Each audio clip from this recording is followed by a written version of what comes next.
Hare Krishna Prabhu ji.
Hare Krishna. Hare Krishna Prabhu ji. Hare Krishna Prabhu ji. Prabhu ji. Hare Krishna Prabhu ji. Hare Krishna Prabhu ji. Hare Krishna to Hare everyone. Krishna Prabhu ji. Hare Krishna. Hare Krishna Prabhu ji. Hare Krishna. Hare Krishna Prabhu ji. Thank you everyone. Hare Krishna Prabhu ji. Hare Krishna Satya ji. Hare Krishna Prabhu ji. Hare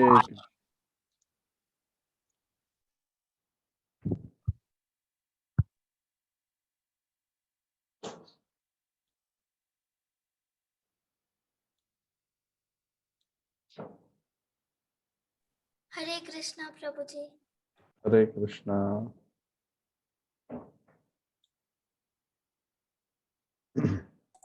Hare Krishna Prabhu ji. Hare Krishna. ओम नमो भगवते वासुदेवाय। ओम नमो भगवते वासुदेवाय।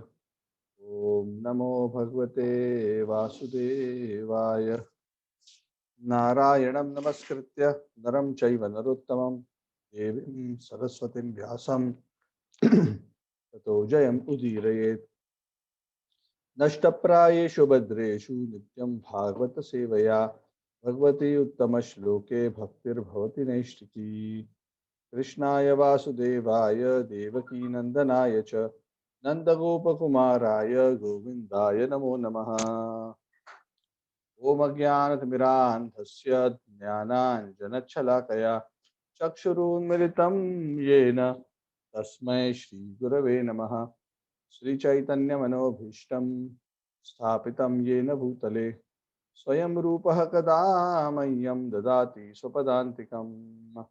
वन्देऽहं श्रीगुरोः श्रीयुतापदकमलं श्रीगुरु वैष्णवांश्च श्रीरूपं सागरजातं सहगणा रघुनाथान्वितं तं सजीवं साद्वैतं सावधूतं परिजनासहितं कृष्णचैतन्यदेवं श्री राधा कृष्ण पादान् सगण ललिता श्री विशाखान्वितांश्च हे कृष्ण करुणा सिंधु दीनबंधु जगतपते गोपेशा गोपिका कांत राधा कांत नमोस्तुते तप्त कांचन गौरांगी राधे वृंदावनेश्वरी शुभानुस्ते देवी प्रणमामि हरिप्रिये पंचकल्पतरुभ्यश्च कृपा सिन्धुभ्य एव च पतितानां पावनेभ्यो वैष्णवेभ्यो नमो नमः। जय श्री कृष्ण चैतन्य प्रभु नित्यानंद श्री अद्वैत गदाधर श्रीवासादि गौरभक्त वृंद हरे कृष्ण कृष्ण कृष्ण हरे हरे हरे राम राम राम हरे हरे। नमो विष्णुपादाय कृष्णप्रेष्ठाय भूतले श्रीमद्राधानाथ स्वामी नामिने नमो विष्णुपादाय कृष्णप्रेष्ठाय भूतले श्रीमते भक्तिवेदांत स्वामी नामिने नमस्ते सरस्वती गौरवाणी प्रचारणे निर्विशेषण्यवादी पाश्चात्य मुखं करोति वाचालं पंगुं लंघयते गिरिं यत्कृपातमहं वन्दे श्रीगुरुं दीनतारिणं परमानन्दमाधवं श्रीचैतन्येश्वरम्। हरि ओम तत्सत्। हरे Krishna. So we are continuing our discussion on the 15th chapter of the third canto, entitled The Description of the Kingdom of God. Very interesting topic. Like I mentioned, it's a very interesting chapter with a lot of beautiful, interesting lessons. We have been discussing the last class how Maitreya Muni is describing to Viduraji the background of the pregnancy of Diti, in terms of who are the souls who have taken shelter of the womb of Diti, which is resulting in a lot of darkness coming into the universe. If you recollect, the Devatas being worried went to Brahmaji, and Brahmaji is narrating this story, and obviously the story is being discussed between Maitreya and Vidura. So the narration that Brahmaji has, it obviously begins with the scene of the Vaikuntha, and we discussed in the last week about the description of the Vaikuntha planets. We discussed about the concept of Vaikuntha. This material world is Kuntha, anxiety, disharmony. Disharmony between what? Disharmony between the truth and the living entities who are in this world. When we say truth, it all obviously includes, the supreme truth. Yeah. So disharmony of the living entities with the Lord is very evident within the world, the material world, and that is why the material world is a place of kuntha, suffering. Wherever there is disharmony, wherever there is a lack of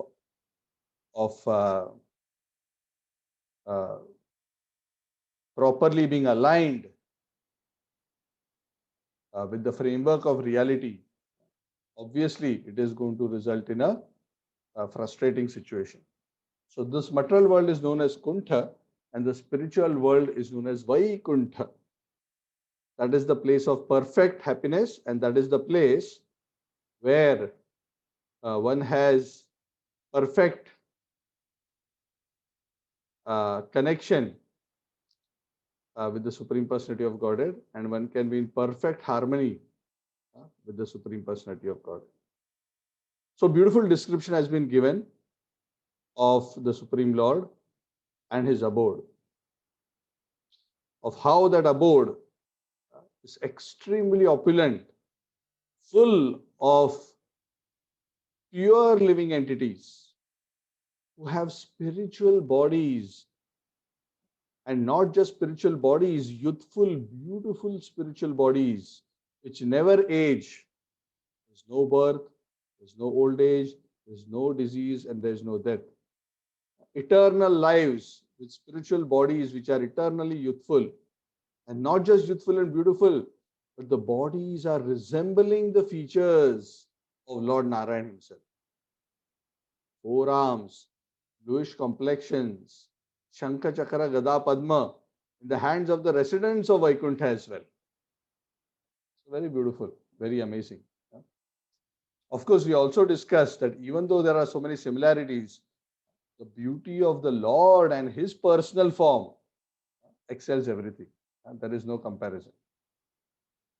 So we are going to continue our discussion, and we described how in the spiritual world all the living entities are living in perfect harmony with the Lord, and they are totally devoted to uh, serving the Lord and hearing and chanting his glories eternally. And in that timeless abode, one never feels tired or bored of glorifying the Lord, because that place, of course, first thing is that the Lord himself is unlimited, and second is that world, that realm is a realm of timelessness, and one can eternally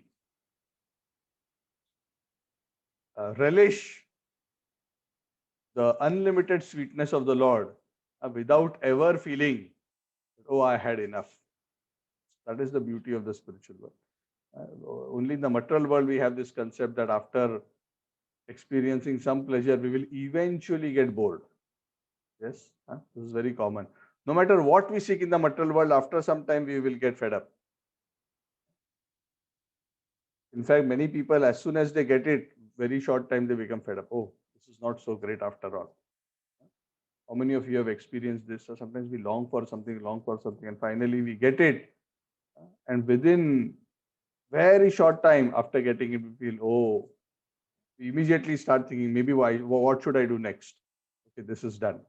Why it is like that? Because things in the material world never give us the deep sense of happiness and deep sense of fulfillment. Sometimes they give us a little bit of pleasure, but that gets over very fast. So this is all just a mental concoction. Material happiness is just a mental concoction. Manorathe nasato dhavato bhahi. Manoratha. It's a mental concoction. But spiritual reality is not just related to a mental idea, it is the very nature of the self.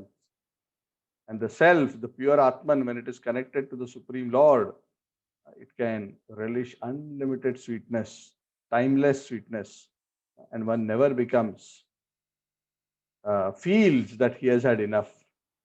Even though he is fully satisfied, he can continue to drink that nectar of the Lord's association, the Lord's katha, the Lord's names, the Lord's beauty, the Lord's seva for all eternity, and continue to experience it as ever fresh.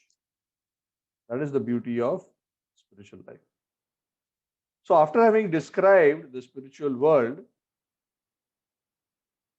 the main part of the story is about to begin. And what is that story? The story is that of the four Kumaras, the four sons of Lord Brahma, the firstborn in the universe, who, even though they are the oldest in the universe, they look the youngest. They are like 5-year-old boys clothed only in the 8 directions. Digambara. Digambara means the 8 directions are their clothes, which means they're not wearing any clothes. 5-year-old, their bodily features, they never age beyond that. These are those boys who, after Lord Brahma created them and asked them to get married and produce progeny, they said, no, we are not interested in all these materialistic affairs. Let us simply remain absorbed. And they decided that let us always remain as 5-year-old boys so that nobody ever drags us into all these kind of things.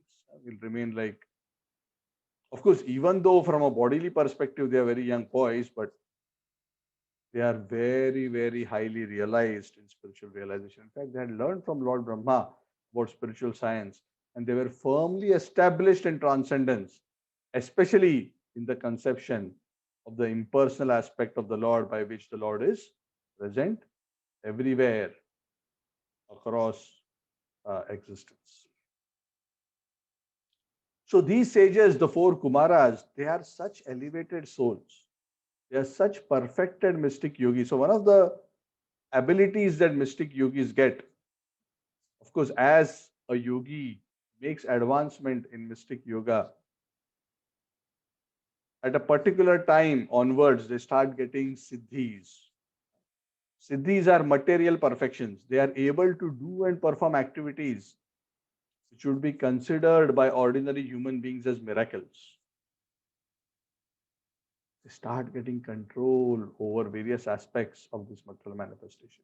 And the topmost pinnacle of yogic perfection, all the 8 main siddhis become perfected by the yogis.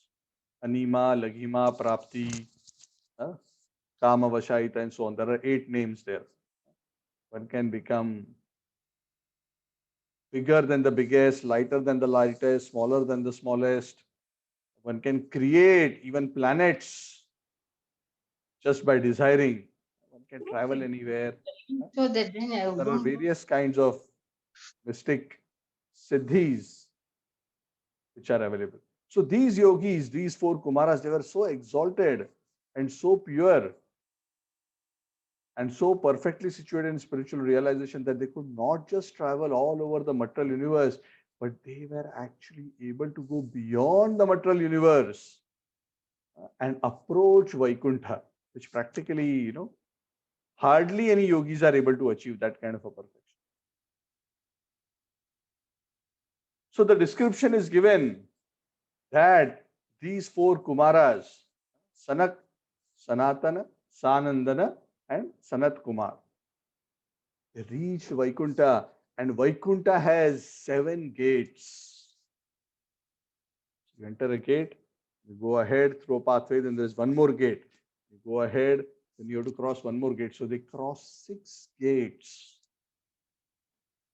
And extremely beautiful gates. Gates studded, it is said, with diamonds and gems. Extremely beautiful. But the Bhagavatam describes, even though the gates and the surrounding was so extremely beautiful, and not just beautiful like the material world, the material world is no comparison to the beauty of Vaikuntha.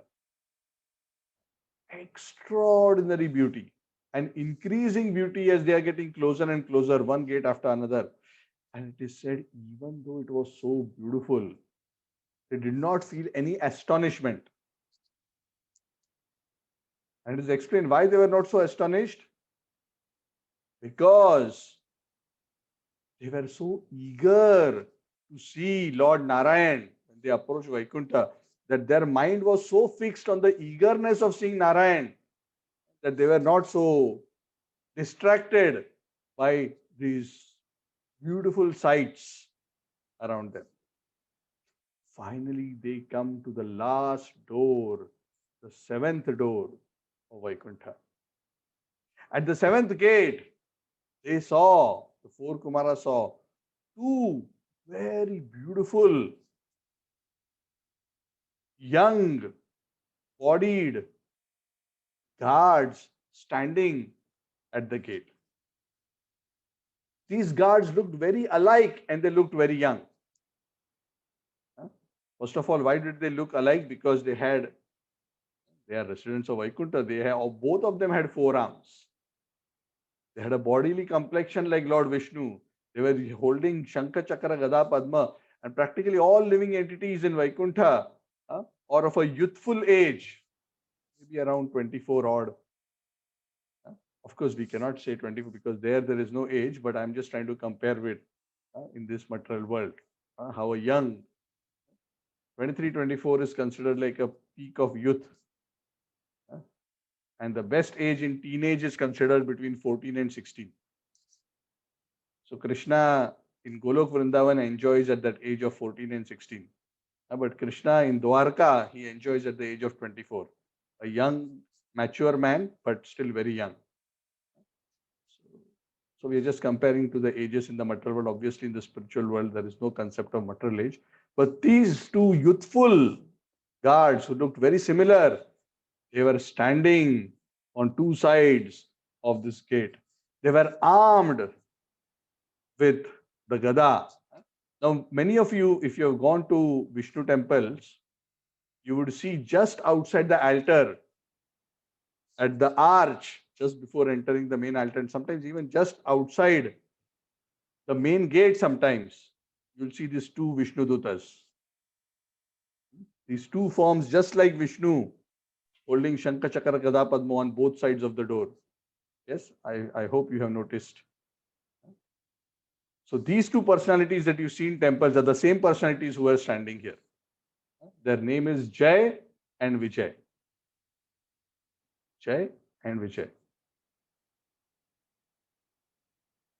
They both are the main guards of Vaikuntha, standing at the seventh gate. Very beautiful looking, decorated with beautiful jewelry, earrings, diamonds, helmets, beautiful garments. They were bedecked with fresh flowers, which were giving such an aroma that intoxicated bees were moving around those garlands. Their eyebrows were arched. Their eyes were a bit reddish. Their nostrils were a bit discontented. So they had a bit of a stern look on their face. Why? Because if you are a guard, you must show a bit of a stern look, right? You cannot say, Hare Krishna, come, everybody come. Yeah.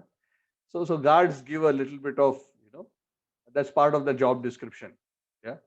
Give a bit, a firm look. So they had reddish eyes.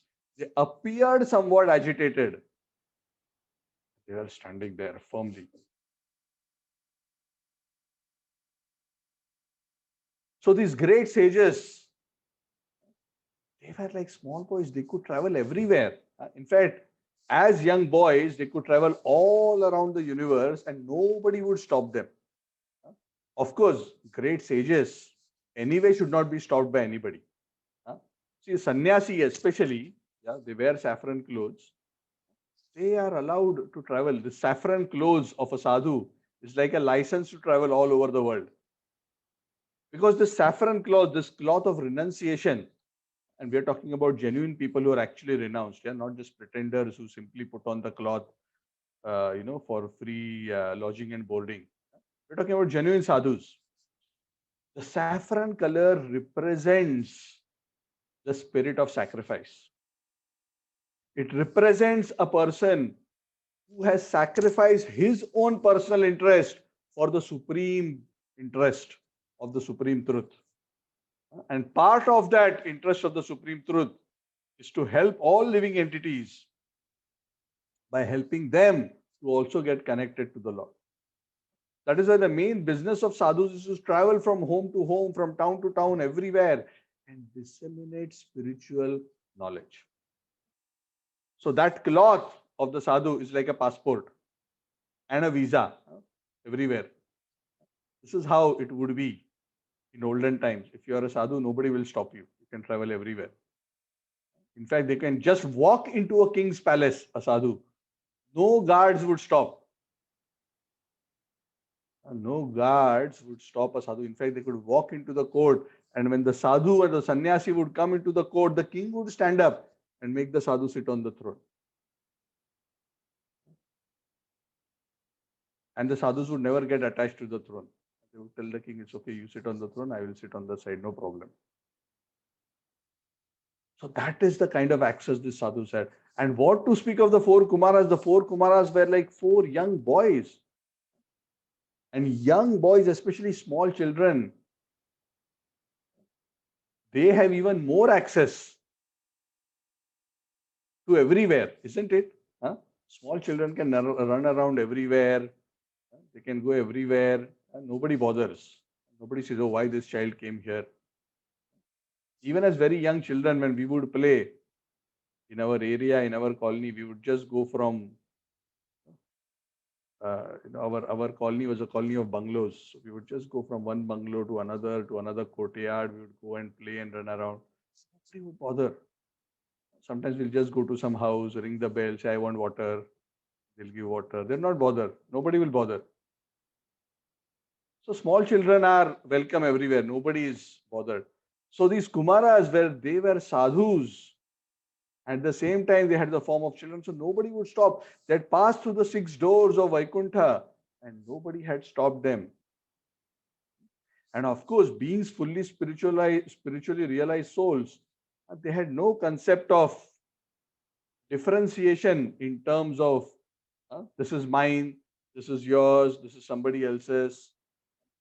So they were just traveling and they were just trying to walk into the seventh door, eager to see Lord Narayan, just like they had passed the six doors.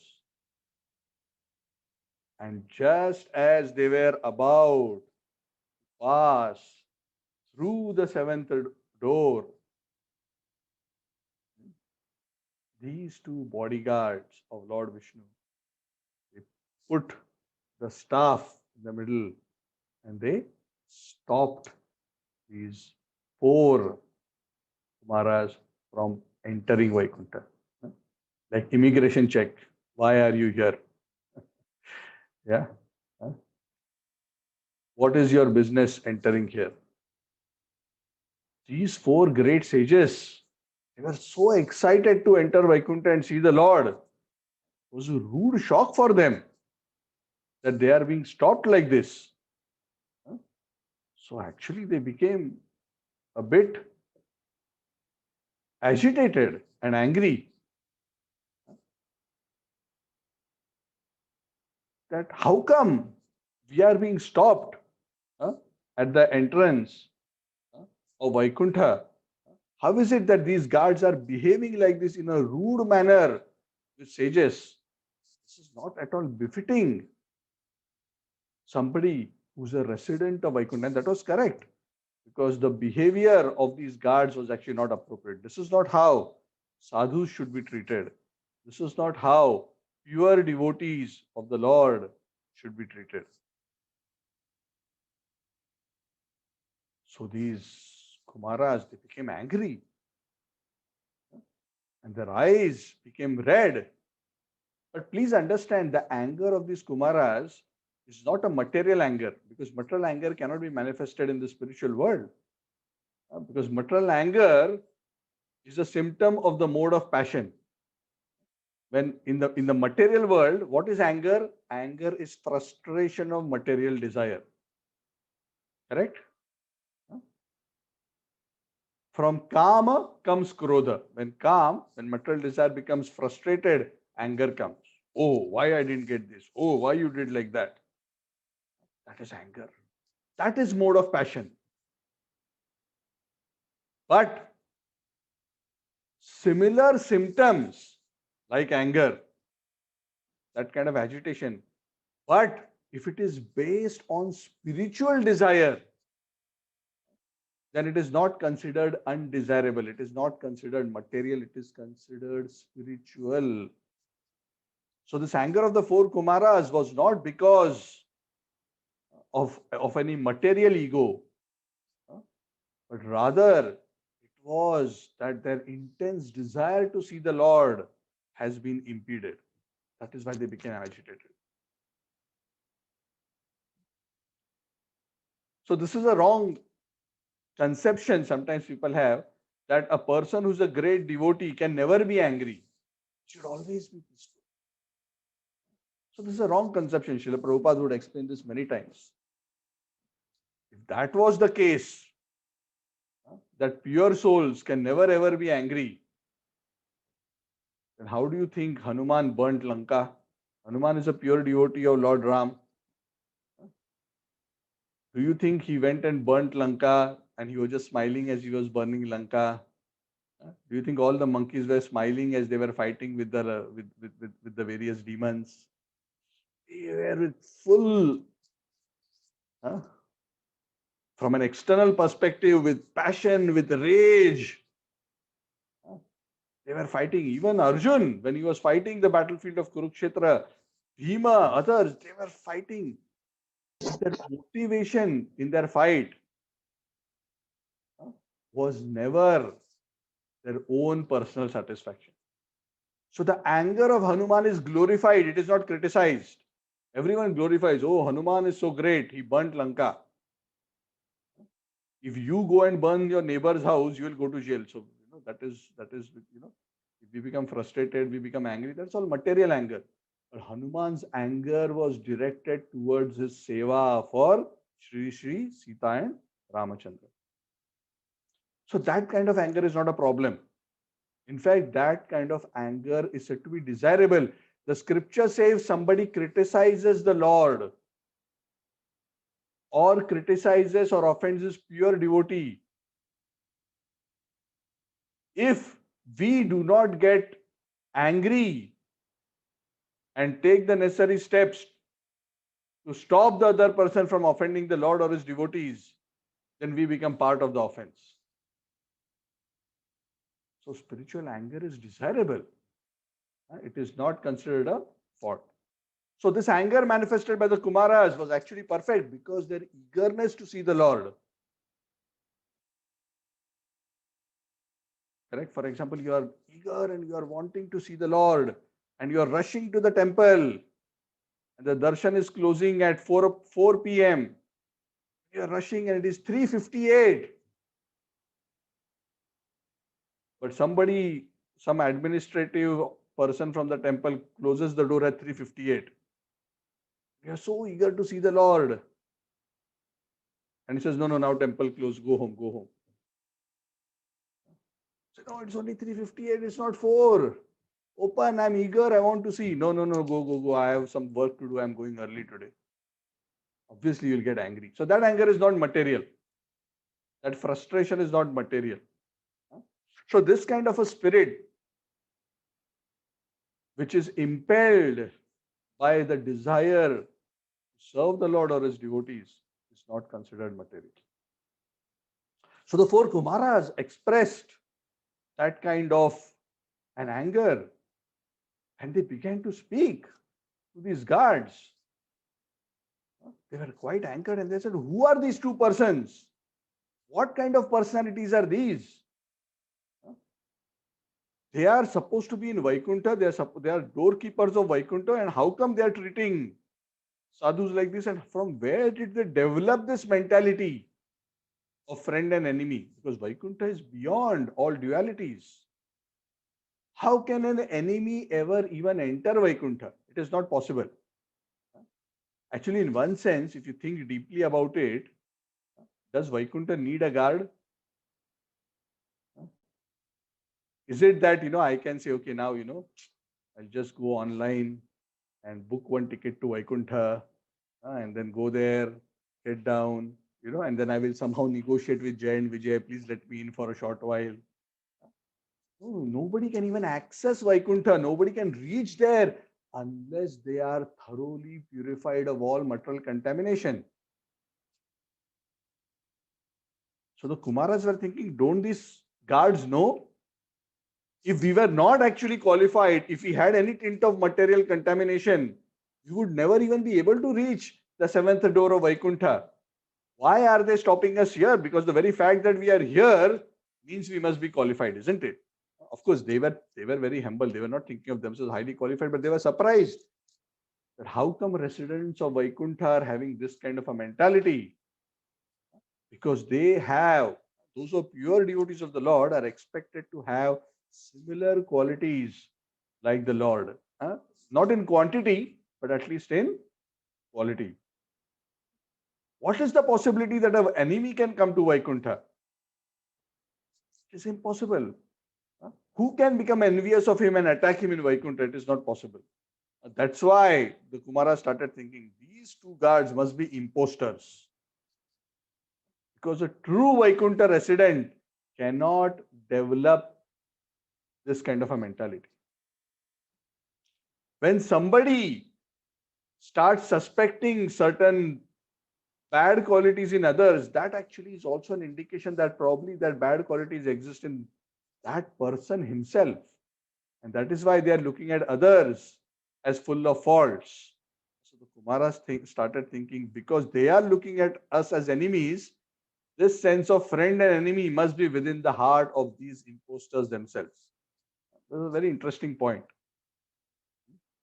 Srila Bhaktisiddhanta Saraswati, the guru of Srila Prabhupada, would often say this.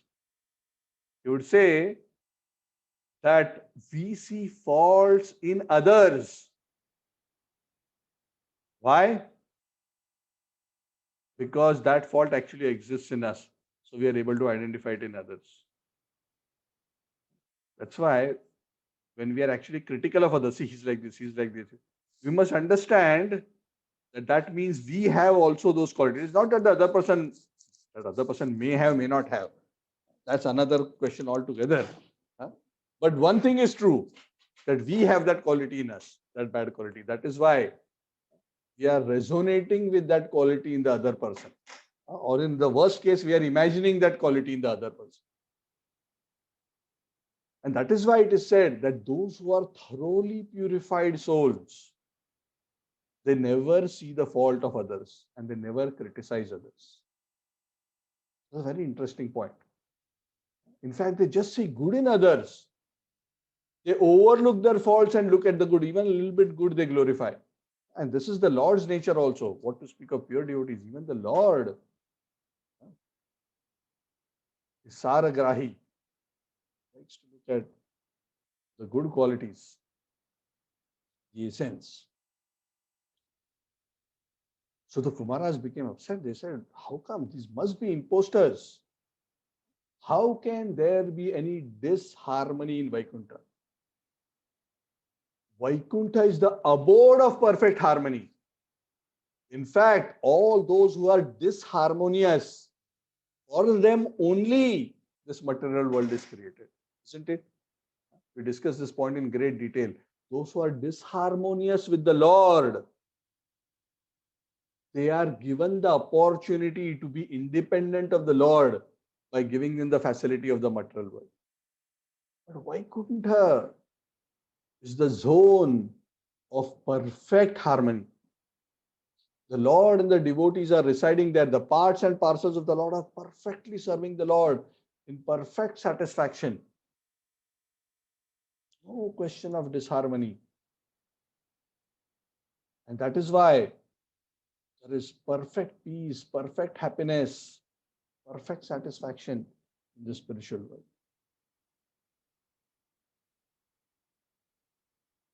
So the Kumaras started thinking, these imposters are here and they must be punished. How come these contaminated souls came here? We must fix the situation. This is also a very interesting point. What does this mean? To be in Vaikuntha, you must have the qualities of Vaikuntha. As soon as the Kumaras saw that these two, Jay and Vijay, are displaying a discrepancy in their qualities, they are showing the influence of duality of friend and enemy, they immediately said, oh, these two are not qualified to be in Vaikuntha. What does that mean? We become qualified to go to Vaikuntha when we develop the pure qualities like the pure residents of Vaikuntha, whose qualities are similar like the qualities of the Supreme Personality of God. So to enter into Vaikuntha, one must become like the residents of Vaikuntha. And then automatically the visa will come. And then the plane will be sent to pick us up and take us to Vaikuntha. Because once we have the qualities of the residents of Vaikuntha, then we become misfit in this material world. The material world is all about lust, greed, anger, ego. When one becomes free, nirmala, from all this contamination and develops the pure qualities like the residents of Vaikuntha, one actually becomes eligible to enter the zone of perfect harmony. So Kumara said these two must be imposters. So let us curse them.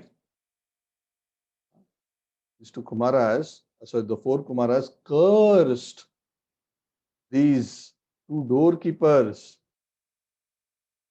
of Vaikuntha because they thought that they deserve to be corrected. And they were about to curse. And the two doorkeepers, Jay and Vijay, suddenly they became very fearful. They realized we have made a big mistake. And they were begging to the great sages. They fell at their feet. But the four sages had already cursed. And what did they curse? That you both don't deserve to be in Vaikuntha because you have this mentality of duality, of friend and enemy. That is why we curse you to go into the material world, which is the right place for this kind of mentality.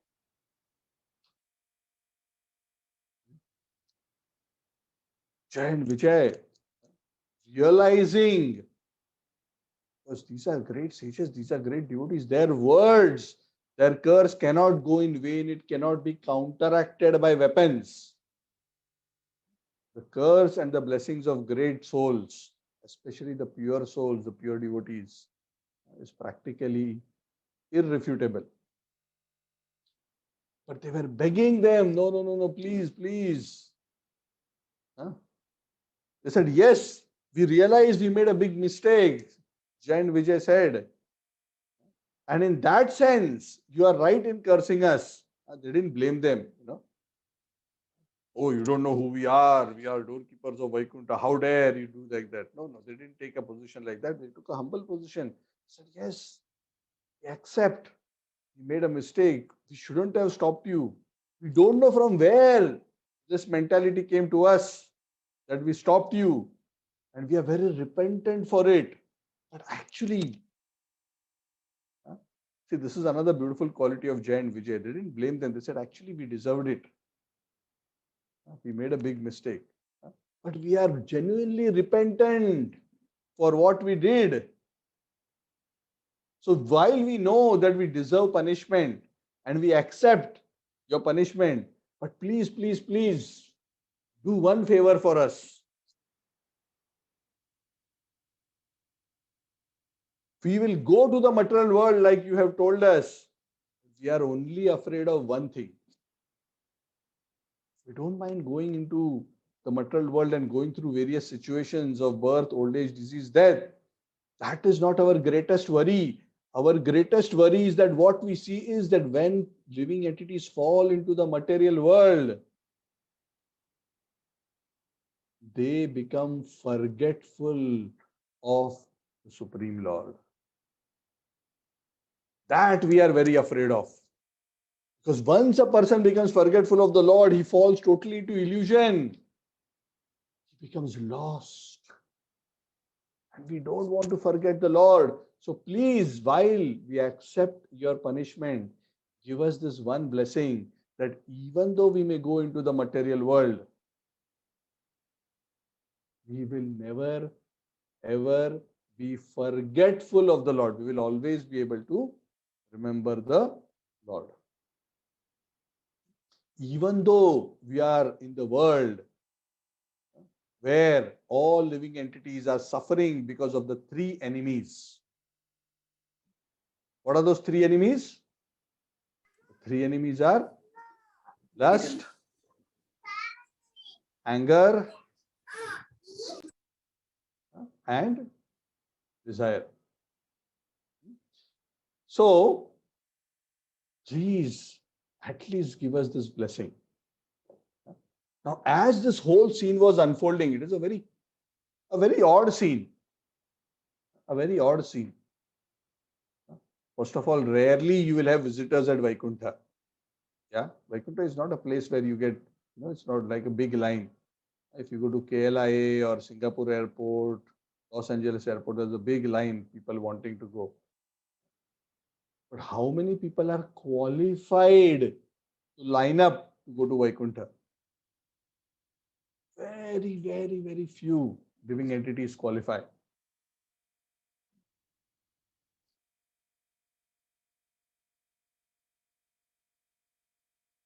So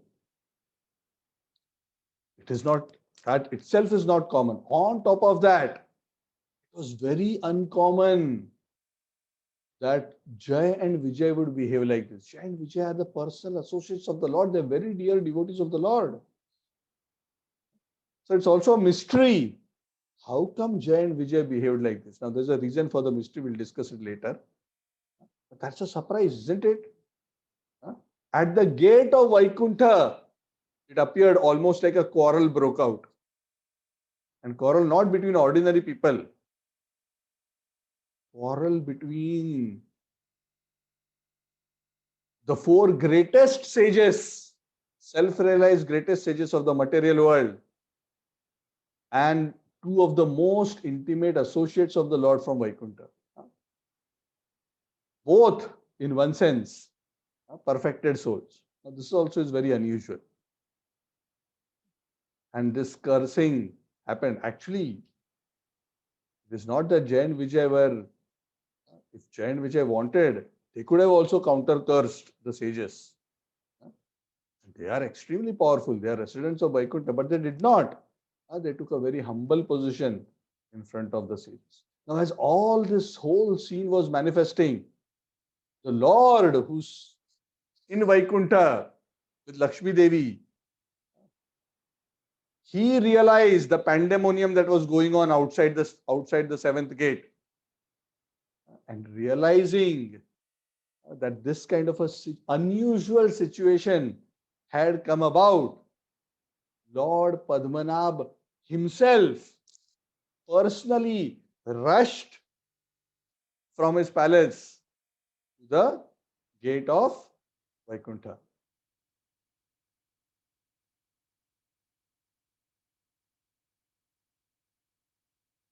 So it is said that the Lord came personally along with Lakshmi Devi and his associates. It is said a very beautiful description is given. The Lord came there running to the gate. This whole episode is happening at the gate. The sages haven't entered Vaikuntha. They're still at the gate, at the immigration counter. So the Lord comes there. And the Lord, there were some attendants with him who were carrying an umbrella, very beautiful decorated umbrella to cover his head. There were some great devotees who were whisking the chamara whisk. You know, the white chamara whisk.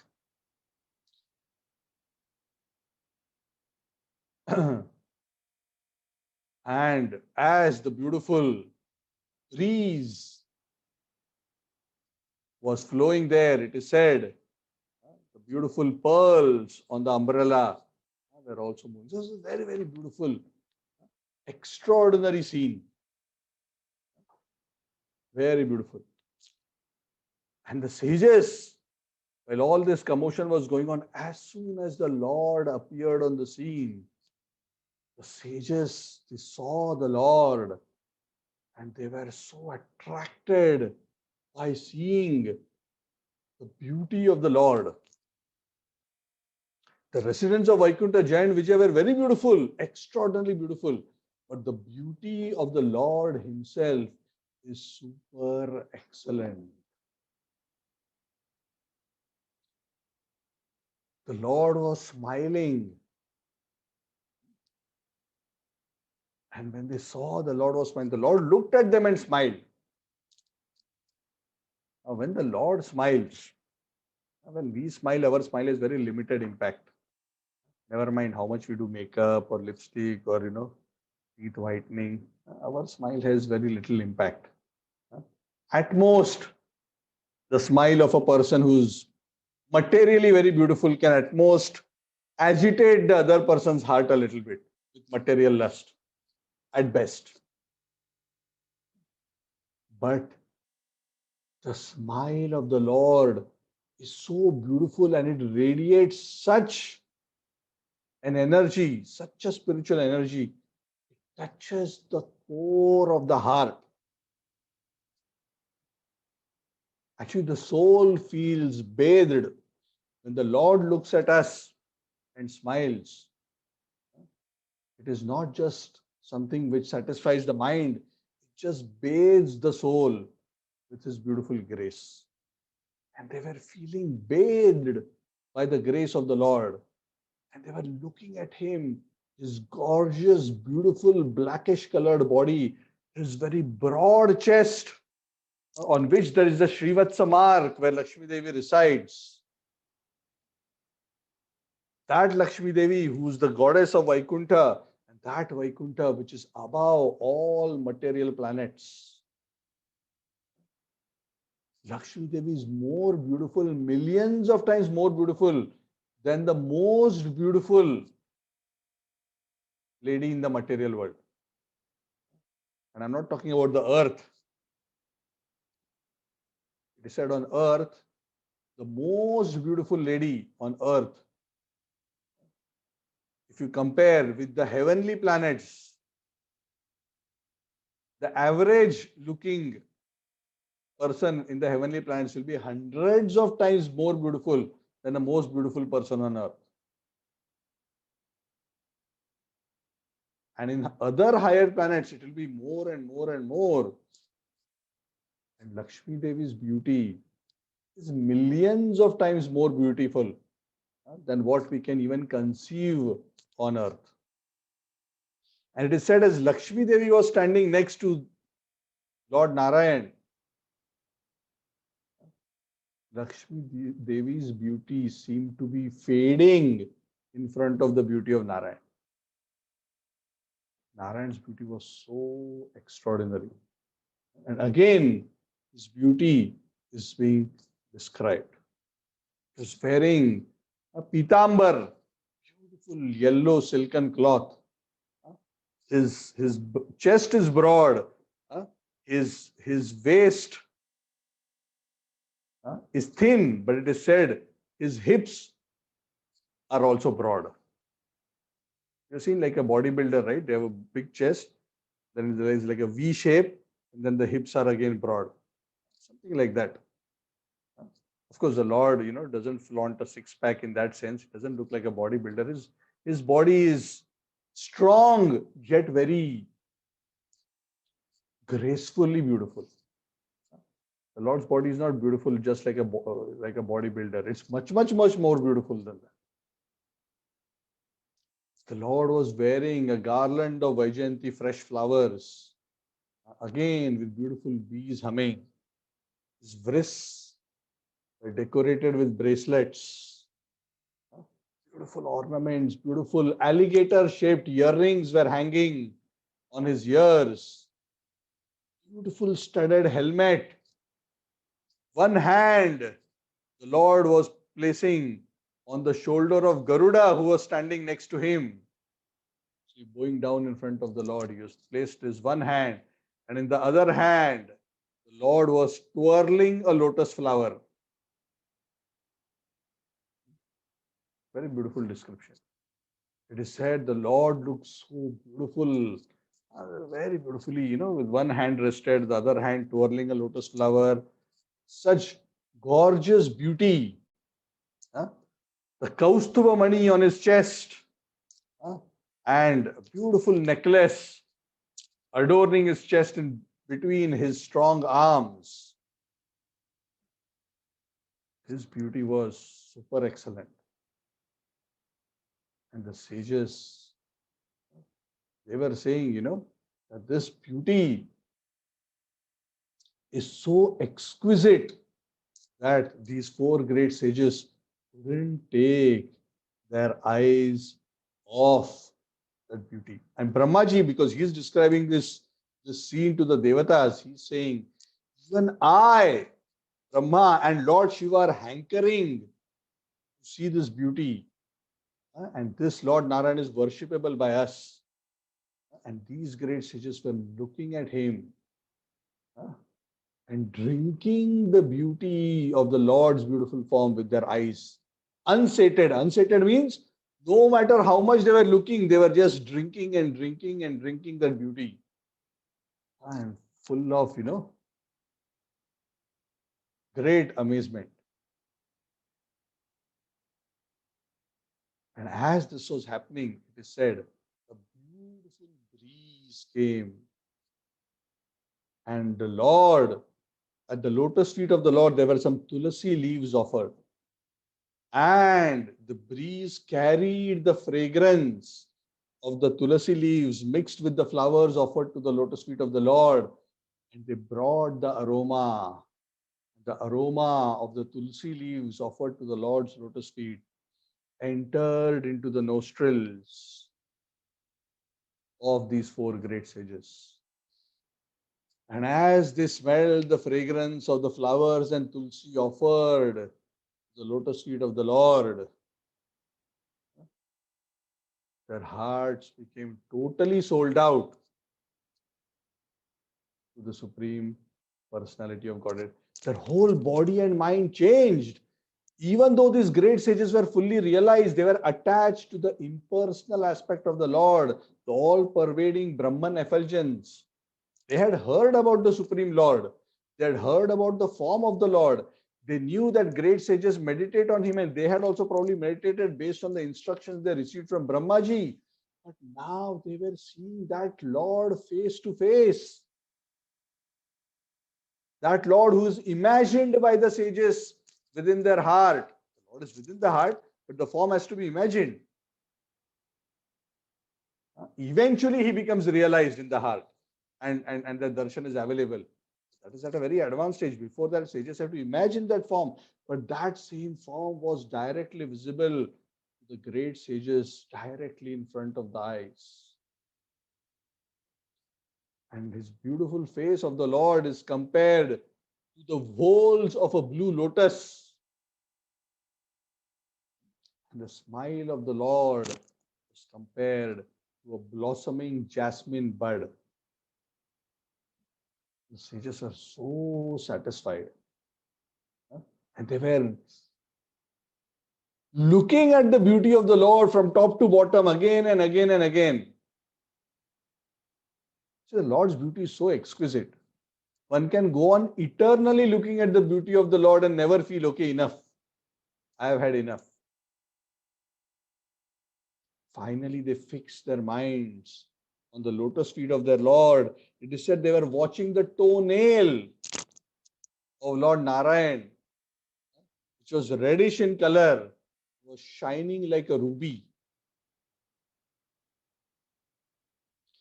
And they continued to meditate on the personal form of the Lord.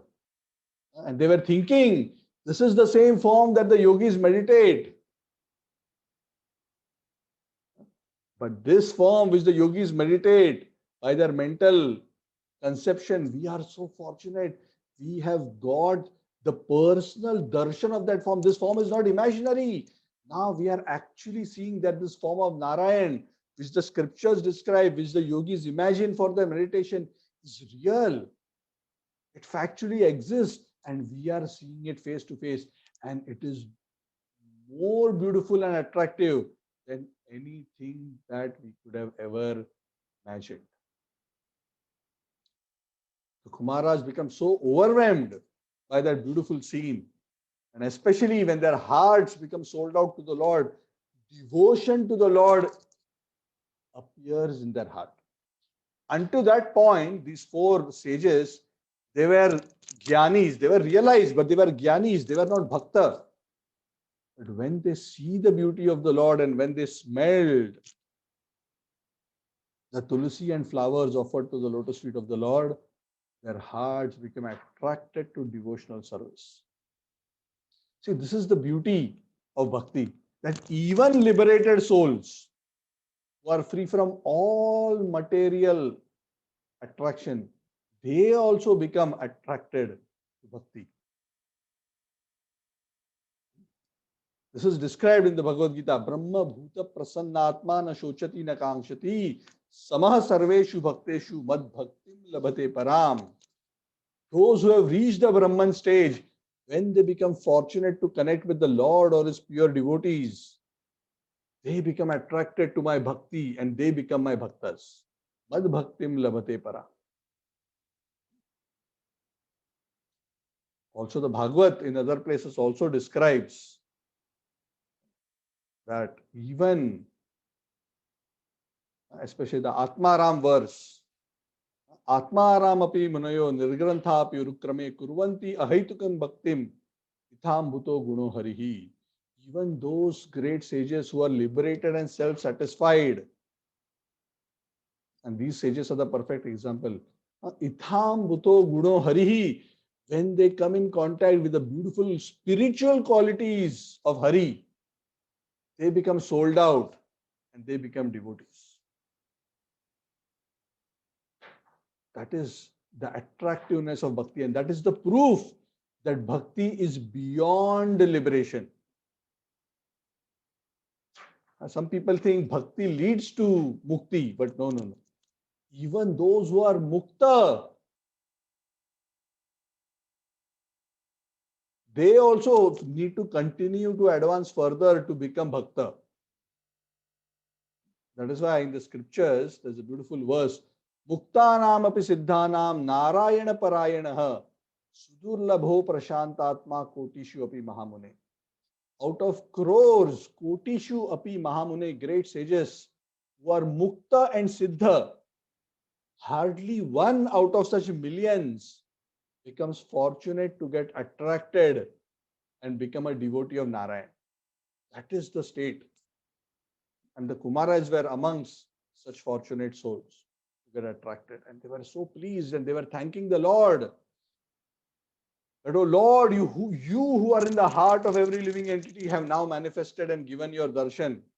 We had heard about you from our father, but now, by your grace, we are seeing you in your original spiritual form.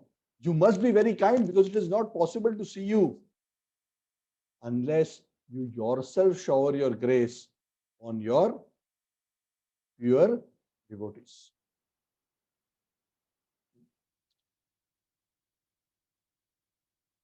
And oh Lord, you are so attractive. Those who are intelligent people, those who understand this subject, they always engage in hearing and chanting of your glories and pastimes. And those who have developed taste for your bhakti through hearing, chanting, and serving you, that taste is so wonderful, like what we are tasting now, that in front of that pleasure in devotion, all the material benedictions in this material world, leading all the way even up to mukti, we consider that as very insignificant. Oh Lord, we were thinking mukti is so great, but after having tasted your bhakti now, even mukti is nothing. What to speak of heaven and heavenly planets? That is insignificant.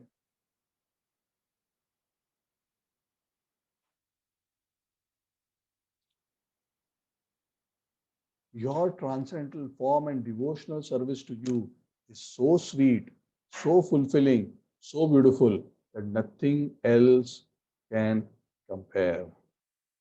Oh Lord, yes, it is true that your two doorkeepers committed a mistake and we curse them, but actually we are also feeling repentant. They are feeling repentant, we are also feeling repentant, oh Lord. Actually, we also shouldn't have got angry and cursed them. So perhaps we also deserve punishment. Maybe you will punish us now. But we also want to request you, even if because of our action we are punished and we are put into a hellish condition of life, we also want the same benediction like what your two doorkeepers asked.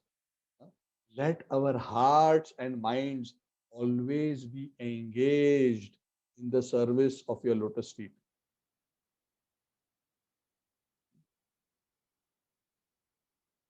Let our ears always be absorbed in hearing Hari Katha.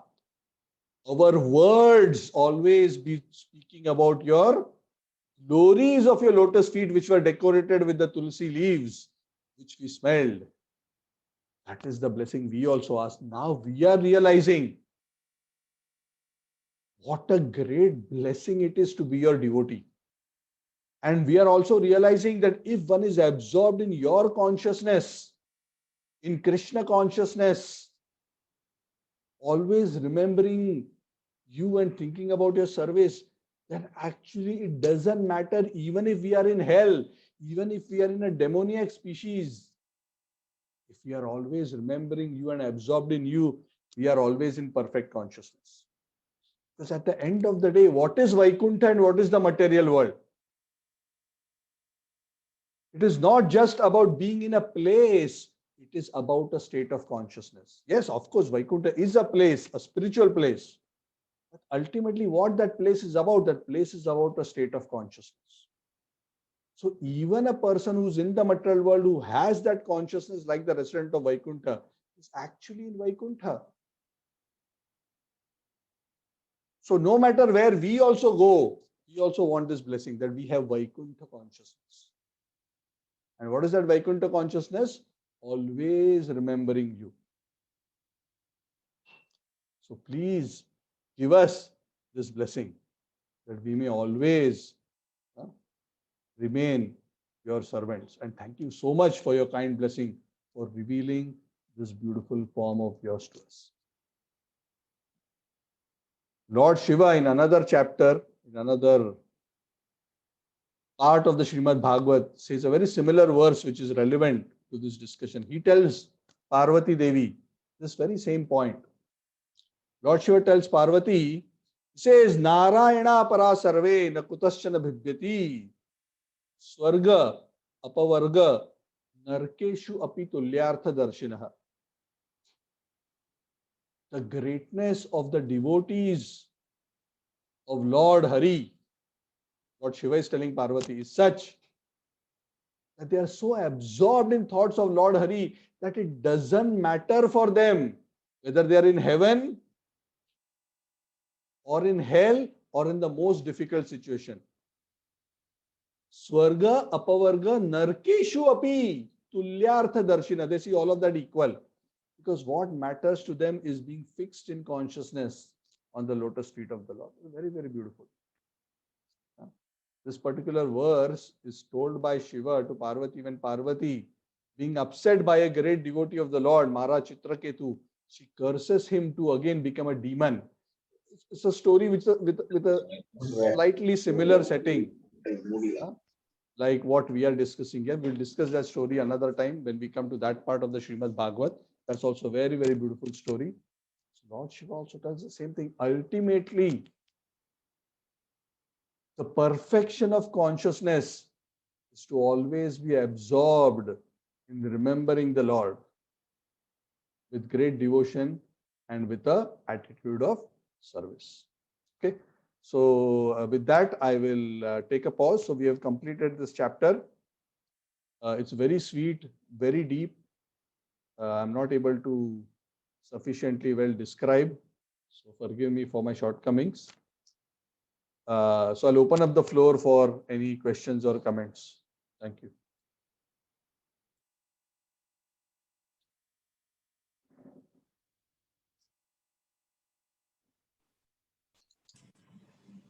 Hare Krishna. Atma. Hare Krishna, Prabhu. Yes, Sudhir Sundar Prabhu, tell me. Oh, okay, there are many Vaikuntha planets. So in all these Vaikuntha planets, you will have these so-called seven doors. Is it one? And I think these 7 doors are supposed to represent. I really can't remember. I thought these 7 doors supposed to represent 7 qualities or something like that. But I'm not sure. And my second question, in Goloka Vrindavan, do you also have these 7 doors kind of set up there, or that's my question? Hare Krishna. So I think I can only give this answer once I get there. Then I can. Okay. I can WhatsApp to you from the spiritual network to tell you which doors and how. So actually, I do not know. My understanding is that it is entrance generally to the Vaikuntha realm, and not that each and every separate planet has their own set of gates. This is my understanding, but again, I cannot say for sure. I don't think Golok Vrindavan has gates like this. I think this is more of entry into the Vaikuntha realm. Yeah. And different great sages and personalities have compared the 7 gates to different things. I haven't done much study of that, so I'm not able to comment. But each of those gates is compared in some places by some sages and yogis as, going deeper and deeper into higher levels of purification. Yeah. Crossing over, material elements, and then, ego and this and that. So there are some comparisons, but I do not remember any Shastric verse, at least I am not aware, any Shastric verse which will support this viewpoint, and that is why I don't want to quote it. But yes, there are some comparisons of what each of those doors mean. And maybe there are different explanations given by different acharyas. But my understanding is that this is entry into the Vaikuntha realm in general, and not specifically one planet. Of course, we cannot imagine how these planets in the Vaikuntha realm are situated. Yeah, because we try to imagine in much the similar way like we have in this material world. But the actual status may be a bit different. Yeah. And there are many Vaikuntha. In fact, it is said that even Lord Narayana has slightly varying forms. There are 24 forms of Lord Narayan, of Lord Vishnu, which has 24 different Vaikuntha planets, where the 24 names of Lord Vishnu, they are situated: Trivikrama, Vamana, and so many Keshava. These all forms, Keshava, Madhav, these forms of Narayan, they all have 4 arms, but their position of the Shankha Chakra Gada Padma is in slight variance. So there are said to be 24 variations of Vaikuntha planets there.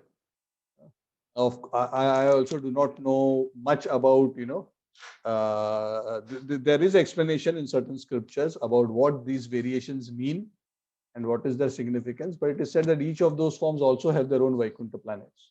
And also it is said each of the various incarnations, the Leela avatars, also have their form. For example, Lord Ramchandra has his abode in the spiritual world in the Vaikuntha realm. That abode is known as Saket, or is also known as Ayodhya. That Lord Ram is eternally residing with Sita Devi, Lakshman, Hanuman, the Vanars, Sugriv, and all the others. They're all there. So of course, once you get into Vaikuntha, then if you want, you can go and tour. Then we can check out all the gates together whenever we are there. Then we'll come back here and we will report. But more likely than not, all of you, will be there before me. So I think you all will have to report to me and tell me what it is like. Yeah. So I do not know, but this is my rough understanding. Okay, Prabhu. Thanks. Did I answer all your questions? I don't know. Was there anything else? No. I think it is okay. No, no. I was just thinking about all these things. So I just wanted to know if actually there's another interesting point. In one sense, one may think, what is the need for guards for Vaikuntha, right? We may think. So just like what we discussed in the earlier part of this chapter, you see, even the Lakshmi Devi in Vaikuntha, the chapter itself discussed, sometimes she's seen cleaning the walls, the marbles of the palace. Why they are doing that? Not because there is any need to do that, just because they want to render some seva to attract Lord Narayan. So different devotees, see the nature of devotees, because living entities part and parcel of Krishna, it is their nature to serve the Lord. And when they serve the Lord becomes pleased and the Lord becomes favorably disposed towards them. So everybody is trying to attract the attention of the Lord by serving in various ways. So these are all different expressions of seva. So maybe in that sense, Jay and Vijay are also serving in that spirit, because really no enemy can come. We never hear that Hiranyaksha, Hiranyakashipu came to the door of Vaikuntha and Jay and Vijay had to stop them and fight with them. And these kind of things don't happen there, because nobody can reach. Nobody can go beyond the Viraj. No material entity who's not liberated can go beyond the Viraj river. Beyond the Viraj is Brahmajyoti. You have to cross Brahmajyoti first. After you cross Brahmajyoti, then is the abode of Lord Shiva, the spiritual Kailash. Beyond the spiritual Kailash is the beginning of Vaikuntha. Then you have 7 doors. So who can get that far? No material entity can get that far.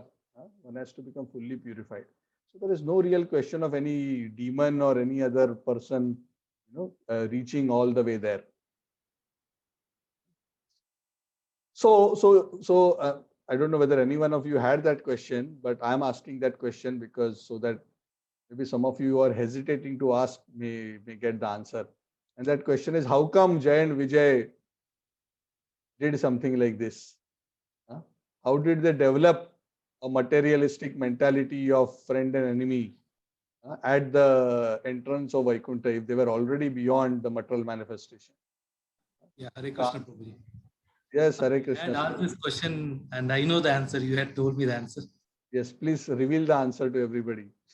No, like what you had given a detailed explanation. How come Jaya Vijaya, they were so much spiritually elevated, they did that mistake. Actually, God wanted to show Leela to mankind. That's the reason He creates that. Correct. Yeah. So this is again part of the Leela of the Lord. The Lord wants to appear within the world, and He sometimes creates situations so that some of His associates come on the earth to assist Him in manifesting beautiful pastimes. So all this happens by the Yogmaya potency of the Lord. There is no material energy within the spiritual realm to cause, material mentality. So all these are effects of the Lord's Yogmaya potency. This is all Leela. So Jay and Vijay came down because of the curse, and because of the curse, they lived 3 lives. Even though it is not mentioned here, I think it's in the next chapter, if I'm not wrong. They were given an option to become 7 lifetimes of devotee or 3 lifetimes of demons. So they chose 3 lifetimes of demons because they wanted to come back early. And of course, they knew that even as demons, they will always be remembering the Lord because that was the benediction they had sought. So they appeared as Hiranyaksha and Hiranyakashipu, the first life.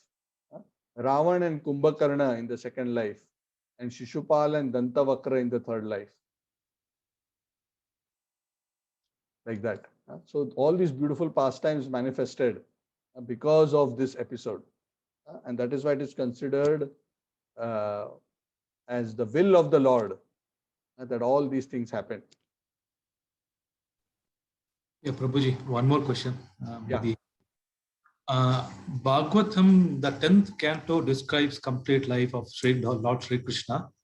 So before that, whatever description it's like all the descriptions, Lord Mahavishnu, we get narrative of Lord Mahavishnu. Is there any logic behind this? Or one should get so much purified to get into that phase? Yeah. What you said is correct. The reason why Krishna's pastimes are mentioned in the 10th canto is one should, before coming to the 10th canto and hearing about Krishna, it's important to be thoroughly conversant with the science of God. Yeah. Prabhupada would emphasize that very much. Because the 10th canto of Krishna represents the face of God. But one must start with the feet of God and gradually come upwards. So Krishna, even though he's very attractive because his pastimes are so human-like, it is very easy for those who are not properly trained in spiritual science to misunderstand him like an ordinary human being. And what to speak of us, even great devatas, Indra got bewildered. At one time, Brahmaji got bewildered. So what to speak of us? So that is why the great souls say one must understand the science of God properly, go through the 10 cantos and then understand who this cowherd boy is. This cowherd boy who is playing in the forest, stealing butter, dancing with the gopis. Who is this? Then we will understand, oh, this Mahavishnu, from the pores of whose skin millions of billions and unlimited universes emanate. This Mahavishnu, Vishnur Mahan, Saha Yasya Kala Vishesho. He is simply the part of the part of the part of the part of this Krishna. Govindam Adi Purusham Tamaham Bachami. I worship that original supreme person, Govinda. He appears like a cowherd boy, but who is he? Even Mahavishnu. It's a part of the part of the part of the part of him. That is this cowherd boy. Then we can begin to understand a little bit about the glory of Krishna. Otherwise, we'll get easily misled into thinking he is just some powerful mystic being. Or maybe some people think he's just some self-realized soul. Vishnur Mahan Sa Ihayasya Kala Visheshu. Govindam Adi Purusham Tamaham Bhajami. It's the Adi Purush Govinda. Yeah? Hare Hare Krishna. Thank you. Hari Bol.